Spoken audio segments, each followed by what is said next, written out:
జై రాధేశ్య. జై ద్వారకాధీష్. జై సోమనాథ్.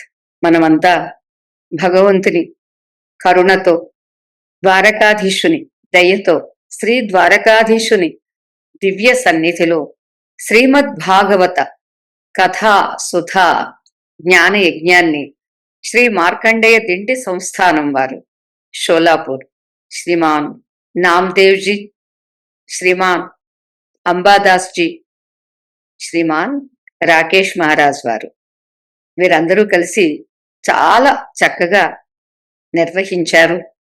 మరి దీనిలో light, sound, decoration Sriman Anand గారు సమర్పించారు. కావలసినటువంటి వస్తువులు, వంట సామాగ్రి, కూలర్స్, లైట్, సౌండ్, ఈ సిస్టమ్స్ అన్నీ తీసుకురావడానికి ఉచితంగా లారీ, అలానే తానే డ్రైవింగ్ చేస్తూ సేవలు అందించారు శ్రీమాన్ ప్రకాష్ గారు. సూత మహర్షి స్థానంలో అమ్మ అధిష్ఠించడానికి సింహాసనం, భాగవతానికి వ్యాసపీఠము, ఈ రెండింటినీ శ్రీమాన్ దత్తాత్రేయ గారు, సునంద దంపతులు సమర్పించుకున్నారు. కాకినాడ నుండి శ్రీమాన్ లక్ష్మణరావు గారు, వారి బృందంతో పాటుగా వారి స్నేహితులు, కెమెరామ్యాన్ శ్రీమాన్ సూర్య గారు వీడియో షూట్ చేస్తూ సేవలు సమర్పించారు. ద్వారకకు రాలేనటువంటి భక్తులకు, భాగవతులకు మరెక్కడో షోలాపూర్లో ఉండి యూట్యూబ్ ఛానల్ ద్వారా లైవ్ ప్రసారం చేసినటువంటి చిరంజీవి సత్యనారాయణ గారి కుమారుడు చిరంజీవి రాజేష్ తనకున్నటువంటి టెక్నికల్ టాలెంట్తో సేవలు అందించారు. భజనం బాగా చెయ్యాలి అంటే భోజనం బాగా ఉండాలి కదా. భక్తుల భోజనాల బాధ్యత హైదరాబాద్ శ్రీమతి సుధా గారు సేవలు అందించారు. అలానే లైవ్ బ్రాడ్కాస్ట్ చేసేటప్పుడు హాట్స్పాట్ ద్వారా శ్రీమాన్ వాసు గారు 3 రోజులు, శ్రీమాన్ శంకర్ గారు 4 రోజులు సేవలు అందించారు.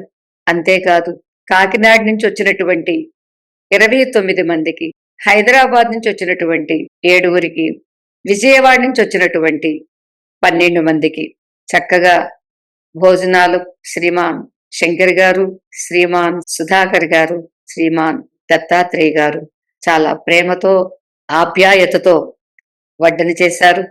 మంగళగిరి నుండి విచ్చేసిన టిటిడి బోర్డు మెంబర్ శ్రీమతి జానకీదేవి గారు, వారి భర్త శ్రీమాన్ హరికృష్ణ గారు, శ్రీమాన్ లక్ష్మణ్ ప్రసాద్ గారు, కనక దుర్గారాణి దంపతులు, రామలక్ష్మమ్మ గారి కుమార్తెలు శ్రీమతి జానకి, శ్రీమతి హైమ, జగ్గంపేట నుంచి వచ్చినటువంటి చిరంజీవి కుమారి, చిరంజీవి వేణు.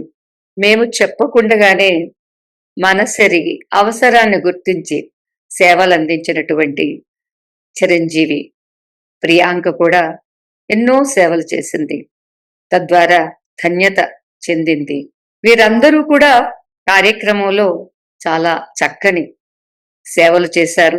ఆశ్చర్యం ఏమంటే ఇదంతా నేనే చేసుకుంటున్నా, నేనే చేశాను, నేనే చేయించాను అని ద్వారకాధీశుడు ఎవరెవరి దగ్గర ఏ శక్తి ఉందో, శారీరక శక్తి ఉంటే దానితో, మానసిక భక్తి ఉంటే దానితో, బౌద్ధిక ప్రజ్ఞానం, టెక్నికల్ టాలెంట్, అది light, sound, camera, channel, YouTube channel, ఇలాంటివి ఏవేవైతే అవి, అలాగే ఆర్థిక శక్తి.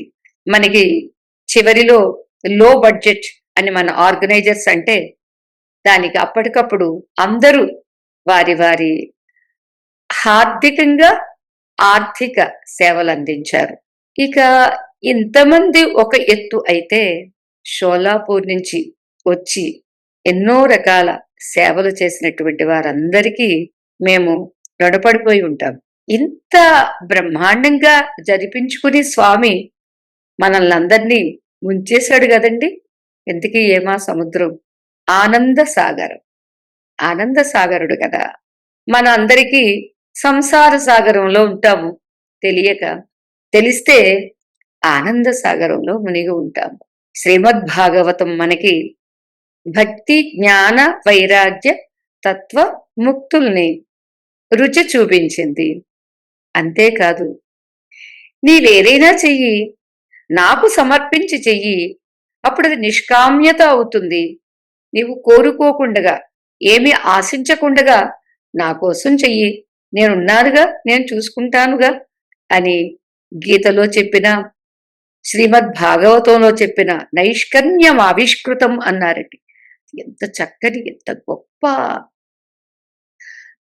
ఆ ఆశీర్వచనము, ప్రేరణ, ఉపదేశము అన్నీ. అదిగో అటువంటిది మనకి అందరికీ చవి చూపించాడు స్వామి.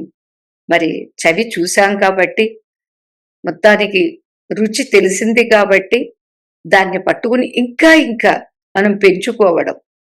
అందుకని పదే పదే సదాసేవ్య సదాసేవ్య శ్రీమద్భాగవతి కథ అని చెబుతారండి. చేత ఎప్పుడూ సేవిస్తూనే ఉండాలి.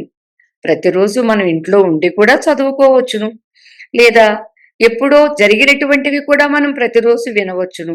మొత్తానికి ఏది ఏమైనా శ్రీమద్భాగవత కథా సుధ, ఆ అమృతాన్ని పానం చేస్తూ ఉన్నామనుకోండి, ఆ భక్తి జ్ఞాన వైరాగ్య తత్వ ముక్తులు అంటే ఏమిటి, నిష్కామ్యత అంటే ఏమిటి అనేది మనకి అర్థమవుతుంది. అనుభూతి కూడా పొందుతాం. నెల్లూరు నుంచి విచ్చేసినటువంటి పూజ్యశ్రీ అనంతానందగిరి వారు, పూజ్యశ్రీ అమృతానందగిరి వారు, వారికి కూడా మేము ప్రత్యేకమైనటువంటి నమస్కారాలు తెలియచేసుకుంటున్నాము. అలానే షోలాపూర్ నుంచి వచ్చినటువంటి ఆ 300 మంది భక్తులకి, ఇంతవరకు ఇన్ని రకాల సేవలు చేసినటువంటి అందరికీ మా హృత్పూర్వక కృతజ్ఞతలు, అభినందనలు, ద్వారకాధీశుని యొక్క శుభాశీస్సులు అందిస్తూ, ద్వారకాధీశుడికి సోమనాథుడు, అలానే నాగేశ్వరుడు, ఏ పేరు చెప్పినా వాడొక్కడే, వాడొక్కడే అని గుర్తింప చెయ్యడం కోసమని మనం అనేక సార్లు ఇలాంటి సత్సంగాలు నిర్వహించుకుంటూ ఉంటే, తద్వారా సత్యం బోధపడుతుంది. సత్యం పరం ధీమహి. అటువంటి సత్యస్వరూపాన్ని మనం ధ్యానం చేద్దాం, సత్యస్వరూపాన్ని మనం ఆశ్రయిద్దాం. సత్యమే నేను అని మనం తెలుసుకోవడానికి అనుగ్రహించమని, ఆ శక్తిని భక్తిని ప్రసాదించమని భగవంతుణ్ణి, కృష్ణం వందే జగద్గురు, ఆ జగద్గురువుని ప్రార్థిస్తూ మరలా మరలా మరలా మీ అందరికీ అనేక అనేక అభినందనలు, శుభాశీస్సులు. జయ రాధేశ్యాం, జై ద్వారకాధీష్, జై సోమనాథ్.